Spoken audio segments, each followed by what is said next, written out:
माहेरी आले तेव्हा घरातल्यांचं सगळं ठरलं की कुठेतरी बाहेर जायचं आणि त्याचीच आज तयारी चालू होती. पण भाच्याचं आणि मामीचं सकाळी काय आवरतच नव्हतं. त्यांची दोघांची मस्ती चालू होती आणि सकाळी लवकर निघायचं म्हणून पप्पांनी देखील लवकर पाणी तापवायला घेतलं होतं. बंबात जाळ वगैरे घालून ते पाणी आमच्यासाठी तापवून ठेवत होते आणि सगळेच आपल्या आपल्या कामात बाहेर बिझी होते. मम्मी बाहेर रांगोळी काढत होती, भाऊ पण वॉकला गेला होता आणि त्याच्यामुळं मनीमाऊ मात्र आपली वाट बघत बसली होती की कोण येते आणि मला खायला घालते.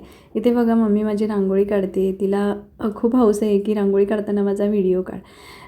मामी आणि भाच्याची मजा मस्ती करून झाली आणि त्याच्यानंतर भरीत भर म्हणून ते दोघं ऊस खात होते सकाळी सकाळी. एवढ्या सकाळी सकाळी थंडीत बसून दोघंजण ऊस खात होते आणि मामी जसं सांगेल तसं तो ऐकत होता बरं का.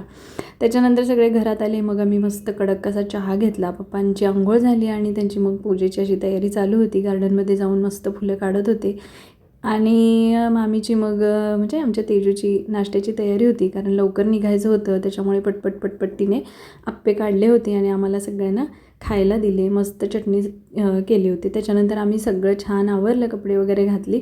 तोपर्यंत भावाचे बाबासुद्धा आली.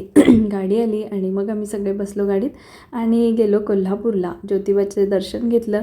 छान असं मस्त दर्शन झालं आणि खूप म्हणजे एवढी गर्दी नव्हती. लाईन देखील एवढी मोठी नव्हती. आधी वाटत होतं की वेळ होईल जास्त, नको नको, पण तरी पण गेलो, लाईनमध्ये उभं राहिलो. भावार्थ आमचा कंटाळला होता, पण ठीक आहे. वर्षातून एकदा कुलदैवताचं दर्शन घ्यावं असं म्हणतात, म्हणून मग आम्ही गेलो होतो. ज्योतिबाचं दर्शन घेतल्यानंतर मग आम्ही गेलो भवानी मंडपात. महालक्ष्मी अंबाबाईचं दर्शन घेतलं, तुळजाभवानीचं दर्शन घेतलं. छान दर्शन झालं, मस्त वाटलं आणि मग एका हॉटेलमध्ये थांबलो, मस्त जेवण केलं आणि मग घरी आलो. चलो बाय.